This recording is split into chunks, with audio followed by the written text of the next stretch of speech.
And she started going into channel mode, and I tell you what, if people don't believe in shape-shifting, they should have been there.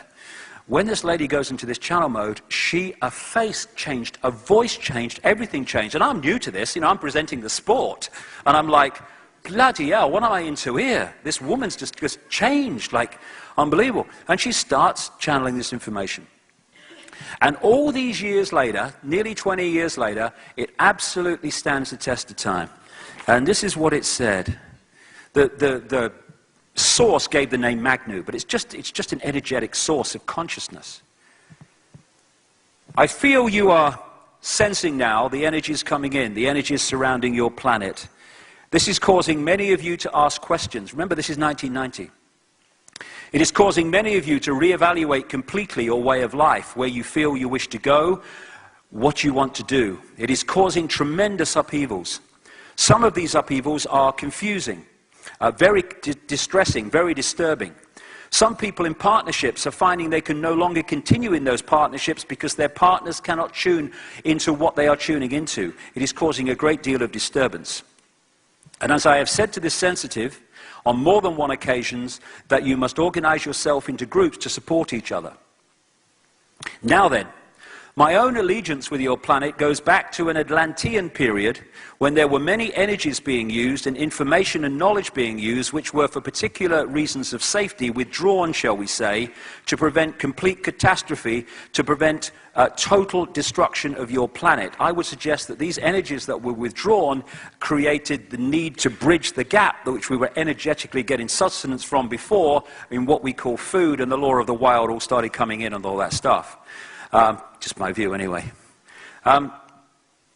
One could say that these were sort of emergency measures, if you like, to prevent the inhabitants of this planet from an untimely destruction. Now at that time, shall we say, this knowledge was distributed only to the few. It was taught in what one could call a temple setting, though I'm very careful about using this word. It has connotations maybe. So let me use that word in the broadest possible sense. There were those initiated into this knowledge, there were grades of initiation, and those who passed the full initiation, they were called the guardians of the light, the keepers of the secret knowledge. This is the context from which I am coming. There came a time when this knowledge and the energies were withdrawn. It is very difficult for me to explain to you precisely what I mean by that, so I will let you mull these things over. As the energies around your planet quicken, again, this is 1990, as these latent energies, these energies which have been withdrawn, will now be phased back in. They will gradually be awakened.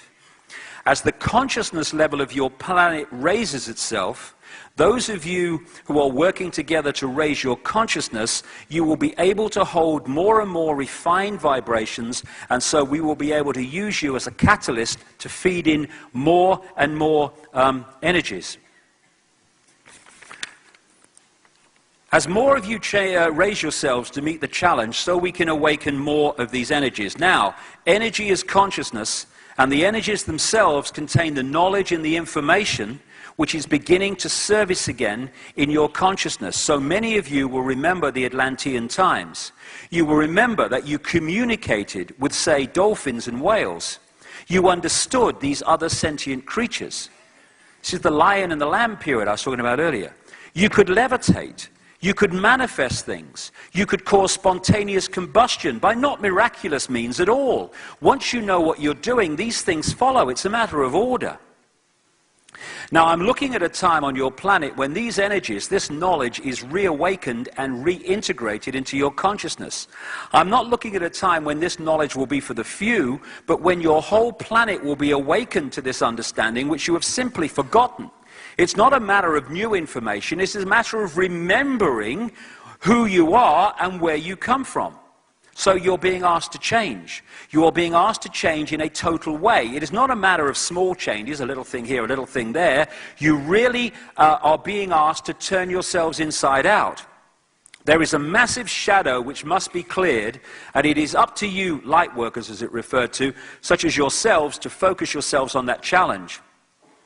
Those of you who are in the forefront of this, you are rather like a snowplow. You are the thin end of the wedge. You really have, how shall I put this, to a certain extent I suppose you have the shitty end of the job. You have got to do an awful lot, but nevertheless you are capable of doing an awful lot. That is why you have chosen to come. That is why you are here, what you are here for, to really, decoded by the psychic, to really shovel some shit and therefore make some space behind you to make it easier for the others.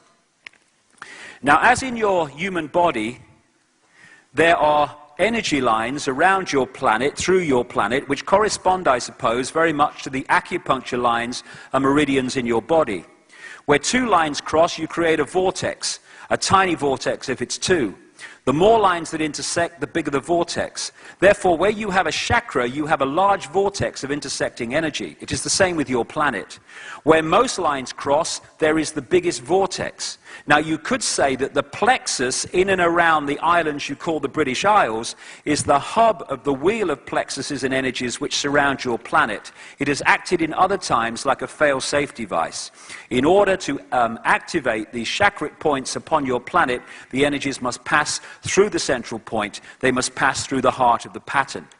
And that latter piece is one of the major, perhaps the major reasons why the Illuminati have focused so massively on the United Kingdom, Britain, the British Isles, these tiny little islands which have more standing stone circles and ancient earthworks per square mile than anywhere else in the world, particularly along the western side of the country and across the Irish Sea into Ireland, because the ancients knew where these vortex points were, and they built their stone circles and stuff on that.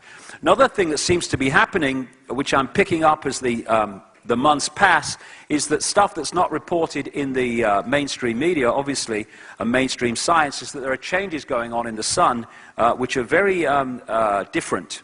That could well be another manifestation of this energetic change, because the ancients who focused on the sun, yes, people focused on the sun because it was warm, it was the source of warmth and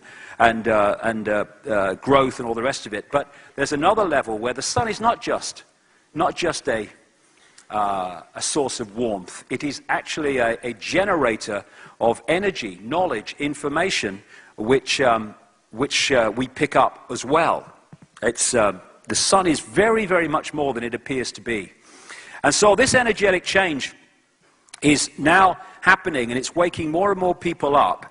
And we've got a choice to lay back on the airbed or go on the canoe and flow with it and enjoy it, or we can try to hold it back, and we can try to all hold on to our old lives and the old way of doing things and the old perceptions, in which case we're going to be using more and more energy just trying to stand still and hold on to what was, because this energy of transformation is going to change everything.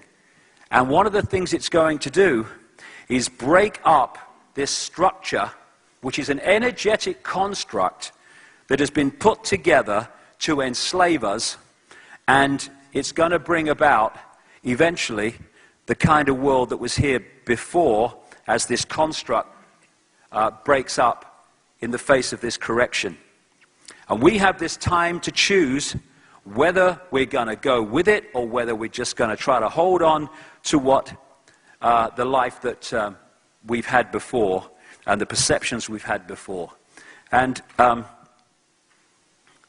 the choice, that fork in the road, like I said earlier, is to go with the head and the mind and let that dominate our perception and decision-making, or to go with the heart and let our feelings and intuitive knowing lead us in the directions that we need to go. If we feel, I'm not telling people what to do, it's not my job, it's not my business, but I can tell you, like I said earlier, what transformed my life is when I decided that when this and this were at odds, I was going with this. And I tell you what, it transforms your life from an existence to an amazing synchronistic series of coincidences that make life much more interesting, much more enjoyable, and much more full of vitality than just mind following the programs round and round and round and round. And like I just said earlier, you know, the breakdown of the old structure, which I'm increasingly convinced is what's happening. You know, the Illuminati and the reptilians and all this stuff, you know, they think they're in control, but they're not really. I mean, compared with consciousness and the fuller expansion of reality, I mean, they're a fly on an elephant's back, really.